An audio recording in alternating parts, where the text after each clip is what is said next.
Hello everyone, how's it going? BigLT here. Welcome back to another food review. And we are doing Little Debbie old-fashioned donuts. I was looking for this for about a good maybe week and a half at my local Walmart. And that's where I was, Walmart. I was looking in the snack cake aisle where the bread is and the peanut butter and the jelly and the coffee. Yeah, no, this back where the eggs were. I don't know why. I mean, I know why. Sometimes they have stuff back there too, but come on, seriously, Walmart. Also, ran into a friend's mother of mine the day I got these.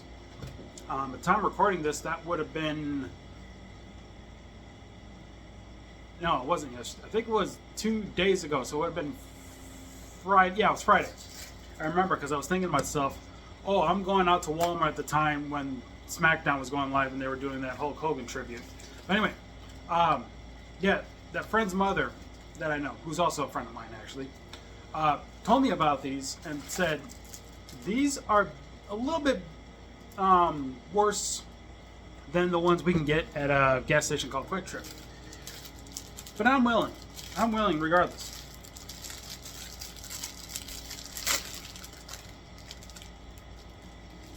Smell glaze. You gotta see how big this donut is. There is, let's see, this is a big pack, 6 donuts in this thing. 6 donuts. Just see it. Alright.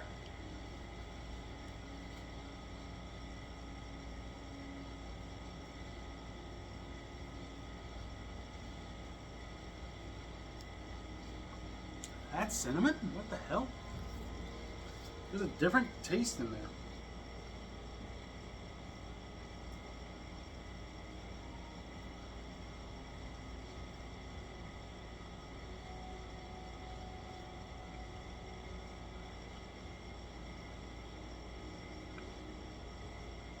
Oh, no cinnamon.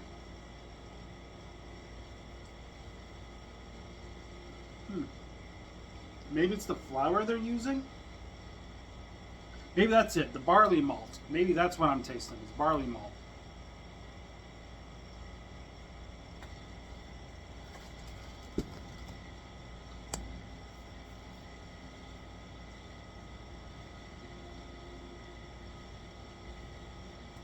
So everybody's aware.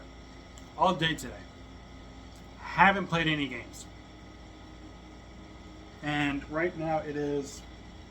Turn on my Xbox here so I can see what time it is. Well, my Xbox is on just through control. 5 o'clock p.m. Now you're probably wondering, like, no games all day. That's a first probably for you. Well, okay. I wasn't playing any games technically on my own. Okay. So, if you haven't known, I got a second channel. It's an anime wrestling channel, mainly featuring anime waifus, you know, the female characters. If you want to go check that out, you're more than welcome to. It's called the World Waifu Division. But anyway, I've been recording matches all day since I got up, all day. This is a Sunday, so I was recording Monday's videos, which there's 5. Tuesday's videos, which there's 4. I'm working on SmackDown videos, again, that's another 5. And I'm doing night 1 and night 2, which is Saturday and Sunday, of SummerSlam. Now, night 1, which is actually 6 a.m. to 11 a.m., that's 6 matches. And then Sunday, there's 7. The reason why that is because there's 13 championships on the roster.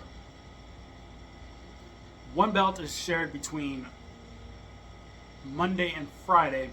Tuesday only has 4, but that's because they're usually like set aside for the fact that, oh, this title wasn't defended on Monday, so it gets moved over to Tuesday instead and gets defended there.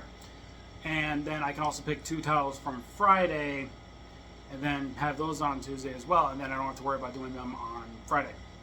Or in the case of pay-per-views, like this weekend, I put Fridays early for Thursday. So today this week I'm doing Thursday, but next week I'll be back to Friday.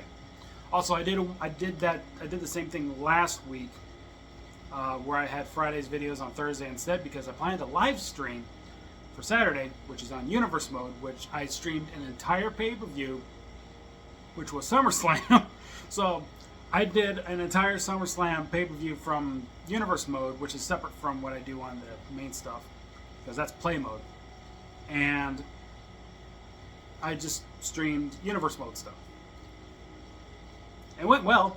I'll give it that.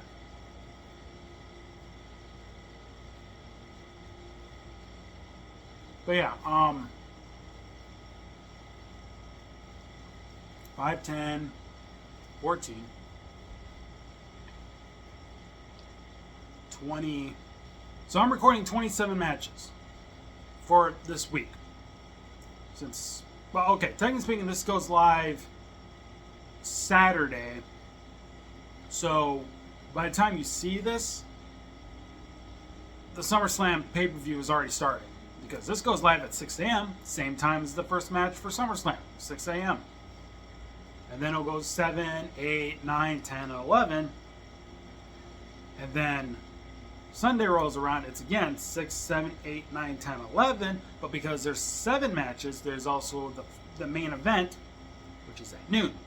The main event is the Queen of the Ring winner, who turned out to be Kurumi Tokasaki from Data Life, against the World Waifu Champion. Which I'm not going to technically spoil, but even though everybody's probably going to have an idea by the time this goes up anyway, because it's going to lay down the rules by Thursday. Whoever is World Waifu Champion by Thursday, on Thursday, which even I don't know yet because I haven't recorded that, they're facing off against Kurumi Tokasaki at SummerSlam, Sunday at noon Central Time.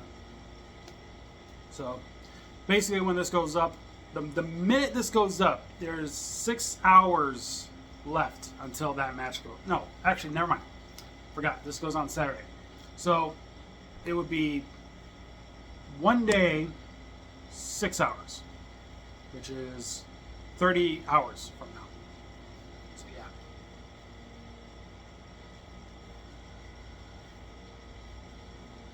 There's 24 hours. Hang on.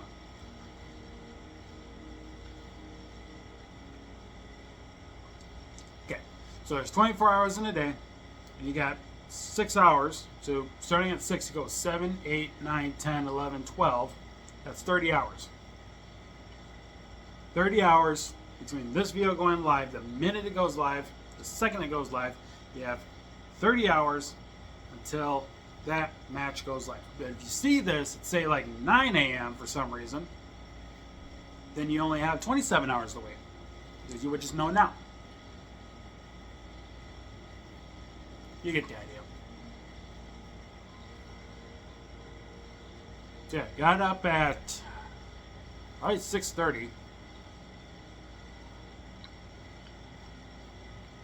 And since then, I've done nothing but record WWE 2K25 Waifu Division for my second channel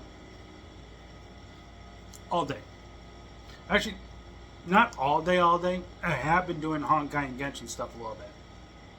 You know, daily stuff. Logging in, getting some stuff, doing things. That much. But that only took me about maybe 25 minutes. Then I went back to... I was thinking about playing Honkai Star Rail, start resuming my story in Amphorius. Considering I just got done with the second update story. It took you this long? Yeah, well, I wasn't prepared at the end of the first update, which made me question, yeah, I need to train my team a lot more than what they currently are, because they're not handling themselves very well still. Because my Dame have the highest maximum world level, I don't know what else, equilibrium level or whatever. And because of that, I'm going against enemies in Amphorius, enemies at level 88 and bosses at level 92. And my characters can only go up to 80. So I'm screwed. Unless Hoyoverse decides, we'll give you guys the cap to 90. Which they did with Genshin. Genshin characters can go up to 90. Honkai can only go up to 80 max level. Max equilibrium, only 80. On Genshin, max world level, you go up to level 90. I don't know what it's like at that level with enemies. I'm not about to find out after what I did with Honkai. Plus, it'll just take me forever.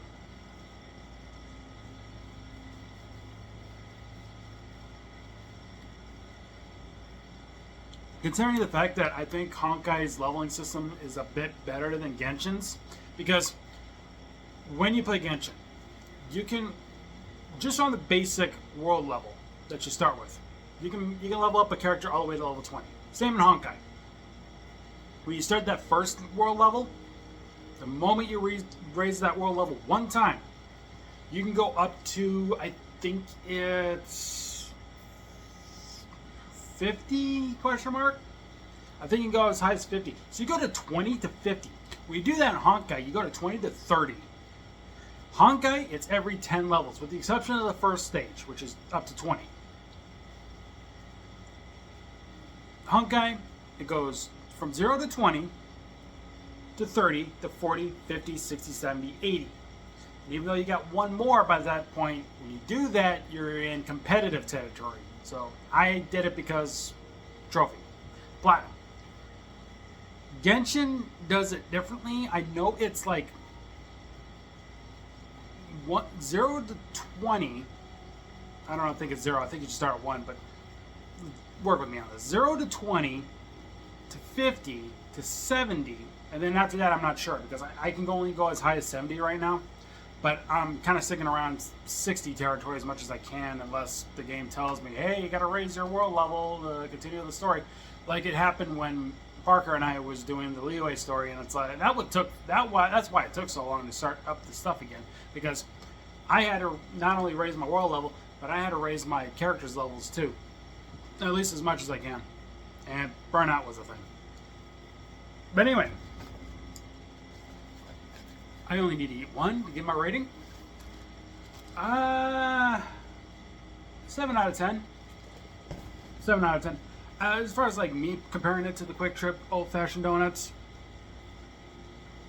it's probably a 0.5 difference. So Quick Trips would be a 7.5. These are like a 7. The taste is different, yes. I will admit the taste is a little bit different. Maybe the Quick Trip one is better. But for those of you who don't have a Quick Trip in your area, compare these to whatever other old-fashioned donuts you can find in your regional area, and then get back to me on that. If they're any different from any local places that might have an old-fashioned donut that you might like, but then try the Little Debbie, compare those. Are they better or are they not? Me personally, because I can compare them with the regional Quick Trip gas station ones, Quick Trip's got a bit of an advantage compared to these as far as my rating is concerned. But everything's going to be different. Every recipe is going to be different. You never know. Maybe you have an old-fashioned donut for you that's like a 10 out of 10, but then you try these and maybe it's like a 6 for you, because maybe it didn't do it for you. Maybe it didn't hit it you as much as the other ones. Or maybe you tried these ones. These are a 10 out of 10. It's because you had an old-fashioned donut that you had before, and you give that an 8, but you find the Little Debbie ones better. That's the thing. The 7 out of 10 is my opinion. Yours is going to be different no matter what you say. So it's like how I view WWE compared to Scotty. I think WWE is okay at the moment. Sometimes I do get a little upset when certain people do win, but I don't take it to the extreme when Scotty does it. No offense, Scotty, but I don't take it to the extreme as much as Scotty does it and just kind of say why there was the wrong pick or whatever. You know? Me personally, it's like when Logan Paul wins, yeah, that's where I say he shouldn't win anything at all. I don't care how big of a superstar he is, how global of a person he is. He's done some bad things. He doesn't deserve championships or anything. He doesn't deserve to be in WWE. I don't care what anybody says. You could be the biggest Logan Paul fan in the world. I hate him. And Parker can also back me up a little bit on this one. I told her about this. When he came out to a match one day at WrestleMania, I don't remember what WrestleMania was. We didn't know it at the time because of it, but he had a Japanese Pokemon card around his neck and wore it to the ring. When Parker heard about that, she was like, oh, this is just me gloating about how much money I have and how much of an a-hole I am. And why I have all the money and you won't and you don't. Later on, we found out that card was a fake, and I laughed. And then Jamie told me about the Magic the Gathering One Piece card. Or the One Ring card, I mean. It's One Ring card. The one of one ring, whatever. It was the Lord of the Ring thing. I don't know. But there was only one of this card ever made. There was only one card, only one person could get it. And Logan Paul was after that thing like a hawk. He was going to offer a lot of money for this one card. Somebody announced they had the card. Logan Paul made an offer. They turned it down. Another celebrity comes in. I can't remember who it was. I think they have a music background, but I can't remember who. But this other guy comes in, gives them an offer. And they took it. Because they didn't want to give it to Logan Paul. So I found that funny as hell. It's like, yeah, I guess no matter what amount of money Logan Paul can offer, as long as somebody else offers them besides Logan Paul, they'll take the money. I found that funny as hell. I still find it pretty funny to this day. But anyway, yeah, I'll just say it again. 7 out of 10. That's about it. Anyway, I gotta get back to recording from my other channel. So I'll see you guys next time for another food review. Of course, I'm BigLT. You guys have a good day. Take care. Bye-bye.